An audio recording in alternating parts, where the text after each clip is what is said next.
Hey y'all, welcome back to my channel, and today I'm going to be talking about Fargo.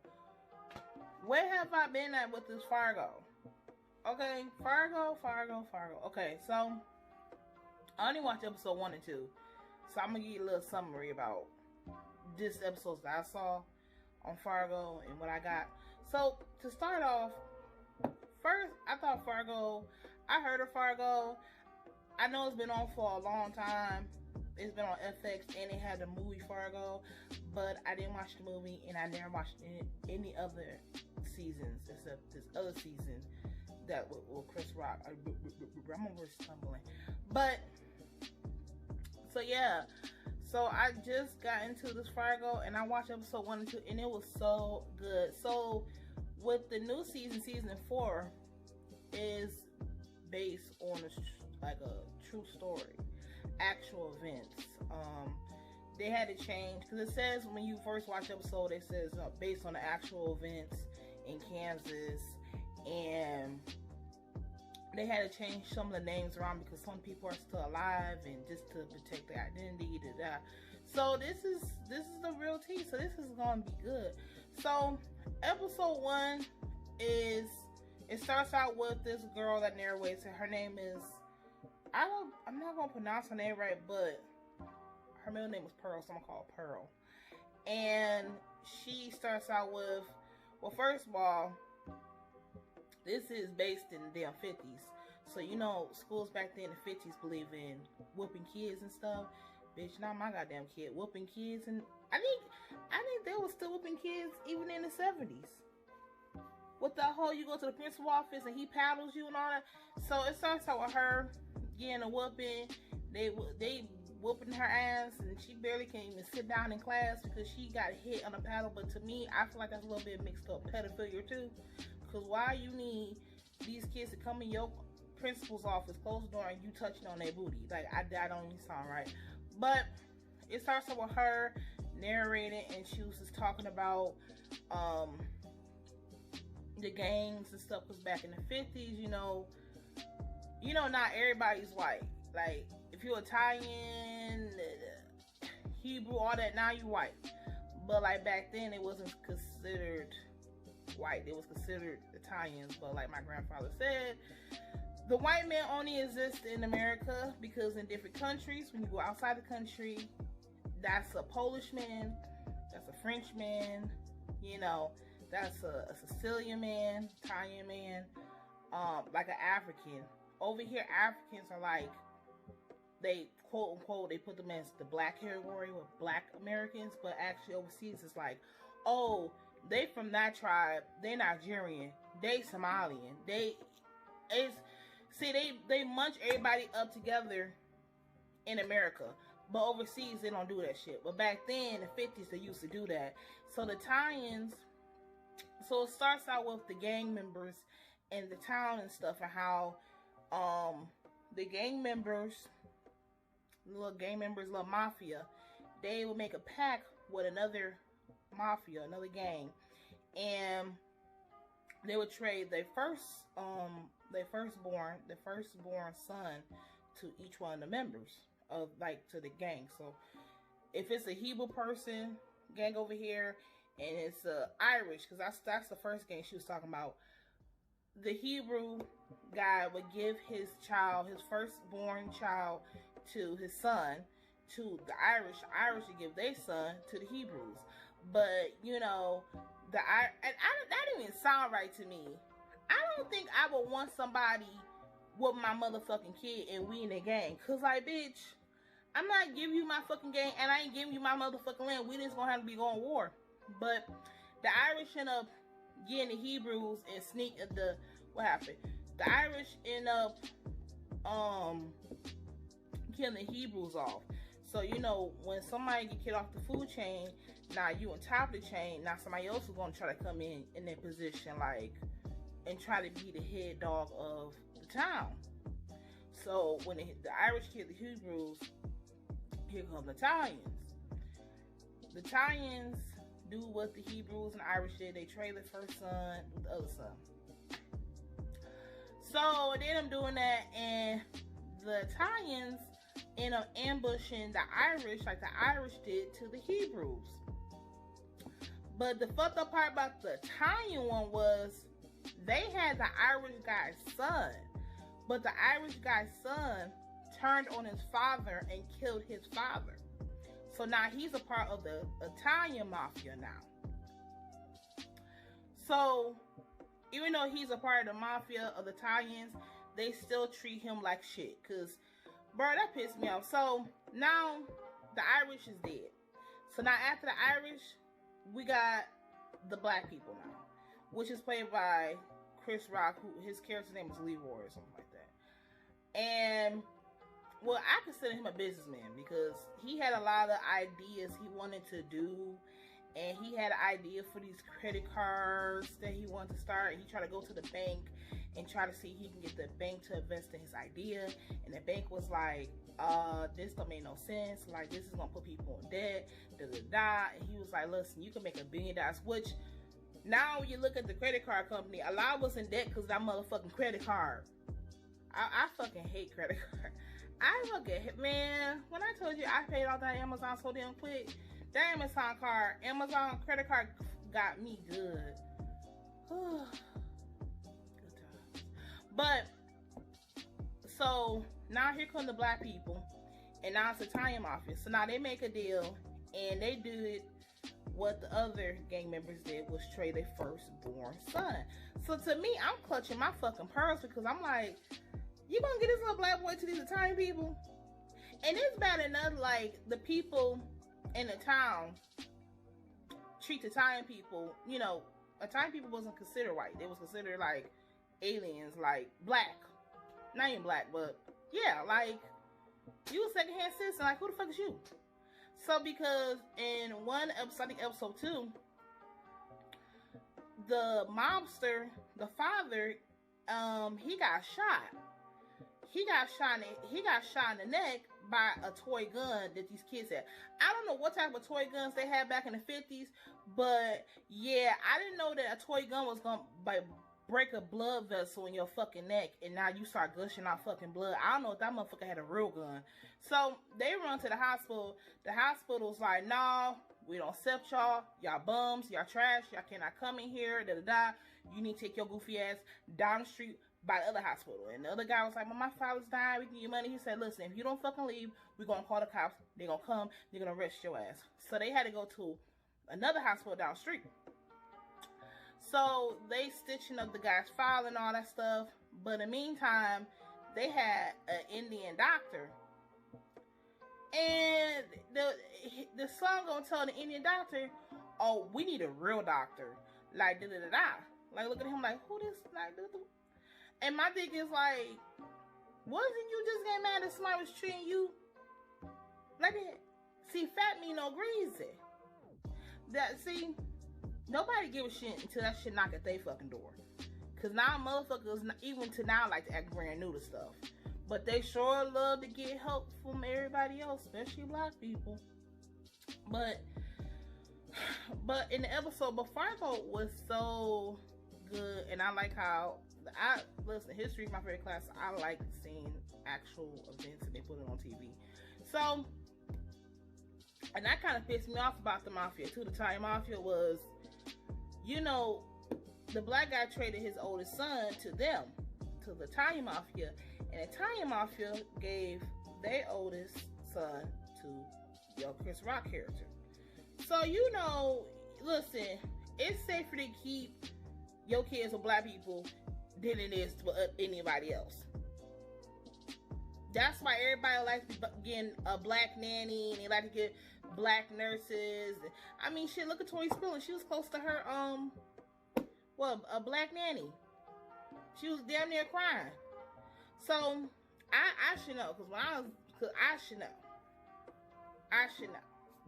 Cause the way some of them nurses that be in their hospital, I would say I saw techs, like black people in the hospital, be more caring than I did see like the white nurses though. Some were, but not all. Some of them was like, bitch, I'm here so I can pay off my iPhone.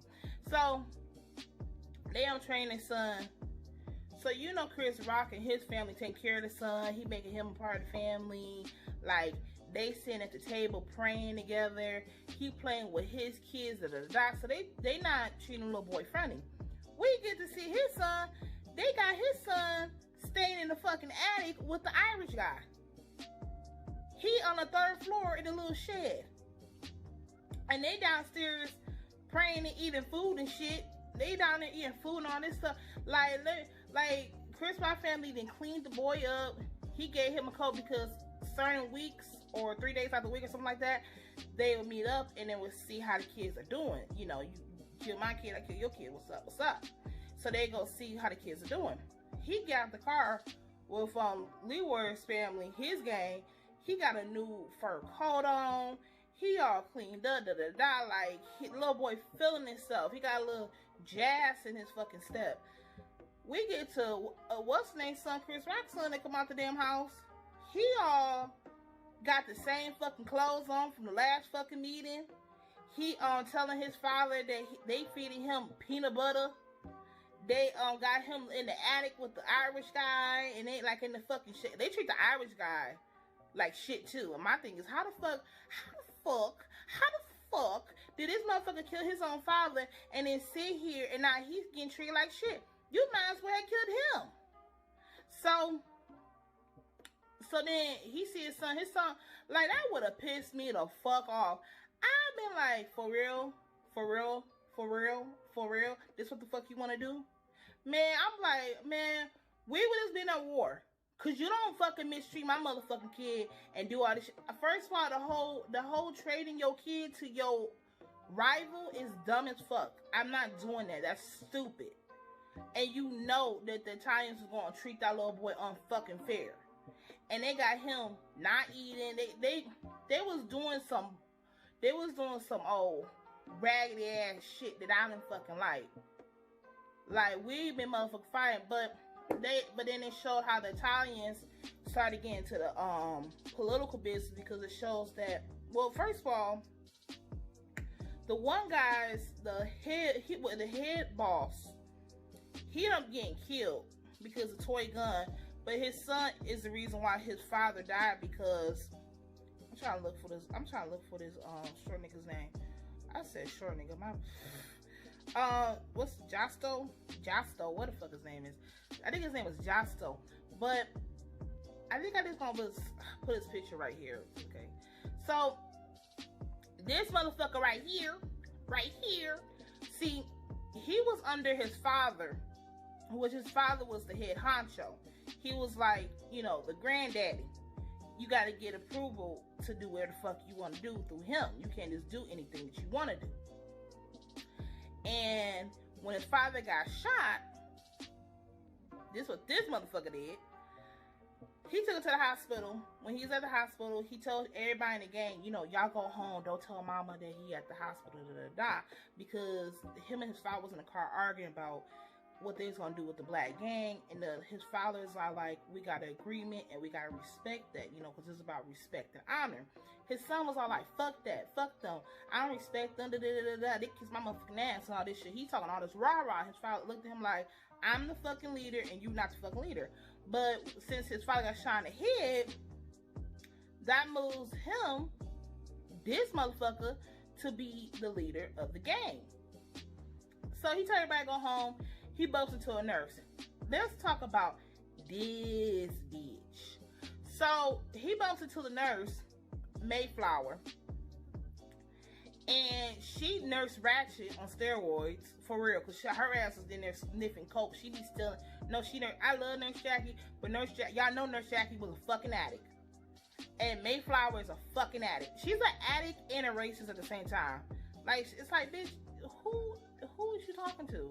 Before I go throw some fucking dust in your fucking face, and you might think that's fucking angel dust.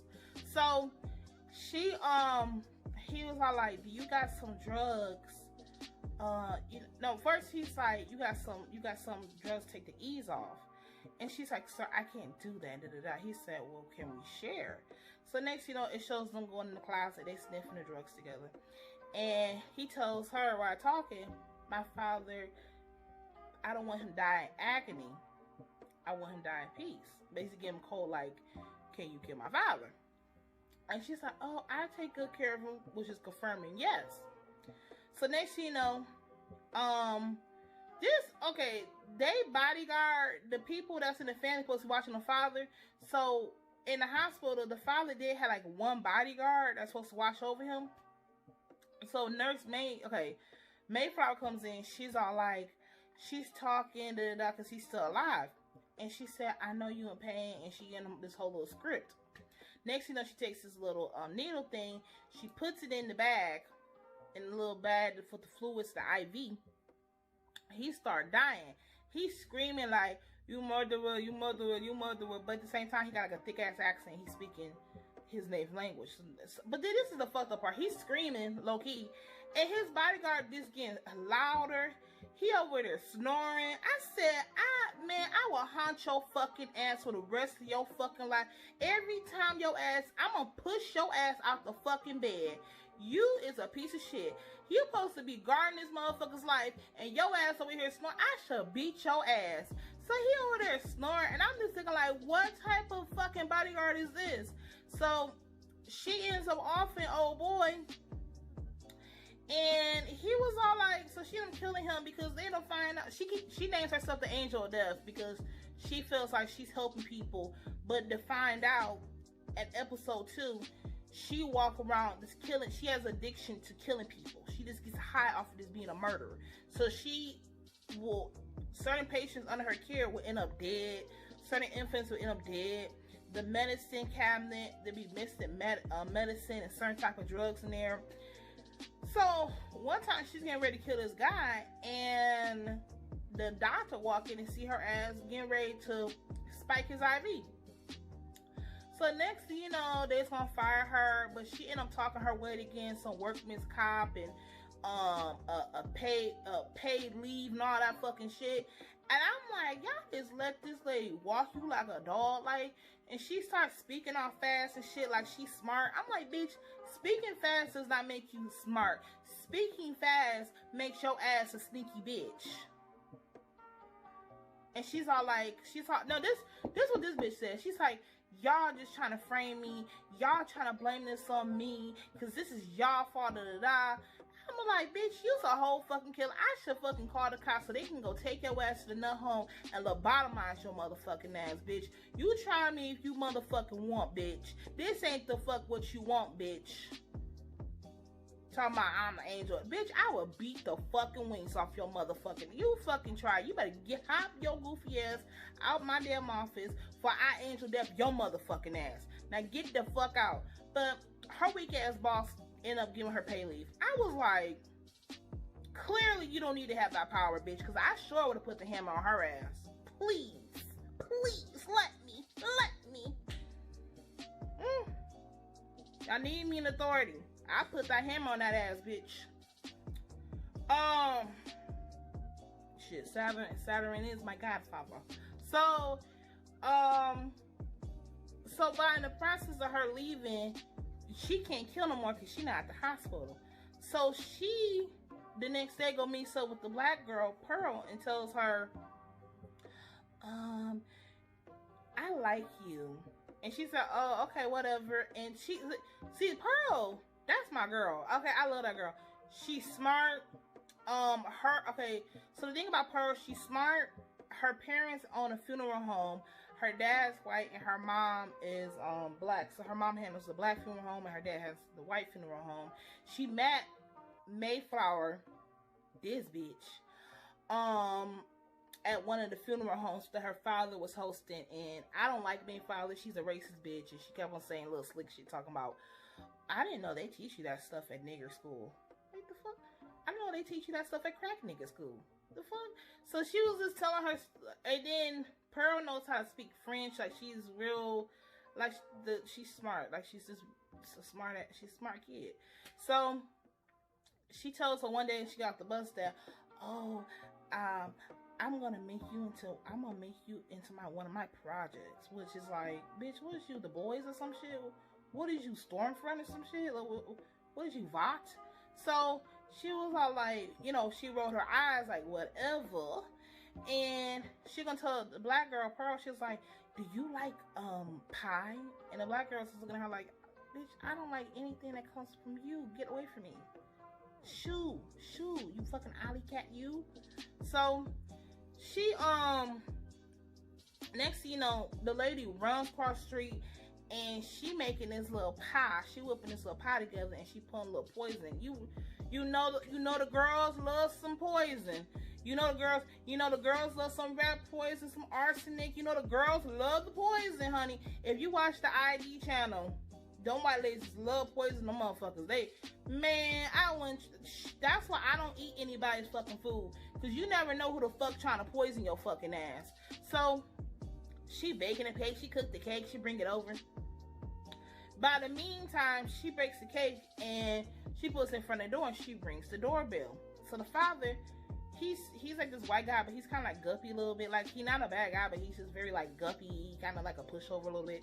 So he opened the door and he picks up the pie and he's all like, ooh, okay, let's take it. Like, what type of, see, you needed a mama to answer the door because she would have thrown that shit away. You know black mamas don't play that shit. You know black people do not be eating random people food. You can't. I had a lady in my apartment building that pulled that shit. She was putting food in front of this lady's apartment door. Cakes and shit. The black people don't like that shit. That's some white people shit. Black people don't like that shit. Black people, we went through too much in history, bitch. For we just trust. See, you ain't gonna throw some money in front of the door, but you gonna put some random ass cake and shit in front of your door. You know we don't trust that shit unless we cookie. So the lady in my apartment building kept on putting these cakes in front of this lady's door. The lady, she had enough. She walked down there and she told that bitch, she was like, bitch, you ever pull that shit again? Like, she said, this is her exact words. She said, you ever do that shit again, I will beat the fucking shit out of you. I will beat your fucking ass. And the lady was looking, the white lady was looking, the white lady's kind of kooky dookie too. She's kind of fucking kooky dookie. Like, she's fucking weird. She's fucking weird. So the black lady cussed her out. Like, first of all, black lady's like, she wanted to have a fucking scuffle. But the white lady was like, okay, I won't do it again. Da, da, da. So the black lady walks away. The white lady gonna say, I don't know what's wrong with people. Like, I don't know what's her problem. Stop putting random ass cakes and pies at her fucking door. She think you're a fucking creep. That's fucking scary, you fucking Joker, you motherfucker. See, that's why Joker terrorizes the white people in Gotham. He don't fuck with the black people in Gotham.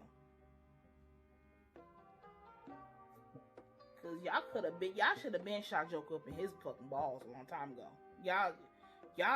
Y'all play too much. Y'all put him in Arkham, and you let him out. Like, fuck, like, y'all just playing these fucking games. See, when you play games, you win stupid ass prizes. So the father brings the cake in, but in the meantime, bringing the pie in, the Pearl's mom's sister that was in jail broke out of jail. She broke out of prison with her and her little friend and came to her house. So now they about to be in a roller mess because of that bullshit. And the police comes to her mom's house, and then the whole squad there, they bust in, they all like, put your fucking hands up, and all this stuff. So, and it's bad enough that Pearl's mother and father are going through financial issues, and that's how the whole gang member mafia thing kind of mixed into Pearl's story, because the mother and the father made a deal with Leroy about something, and he's using the credit card method in the neighborhoods, the black neighborhoods, and when they don't make their payment, the interest, like credit cards do, it goes up. So it starts at 10%, bitch, it's gonna move 20%, 30%, it's gonna be taxing your ass, baby.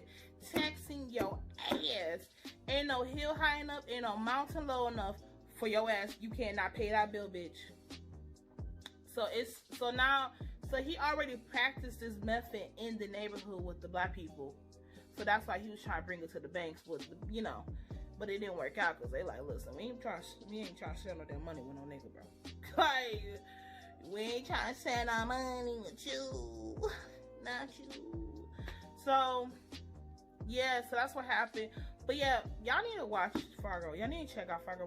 Y'all need to go check out my fucking view, because this is a little view. So this is a little view on episode 1 and episode 2.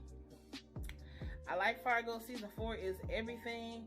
I didn't watch the other seasons, and I'm not gonna start to watch the first season. I'm not. I'm in episode 4.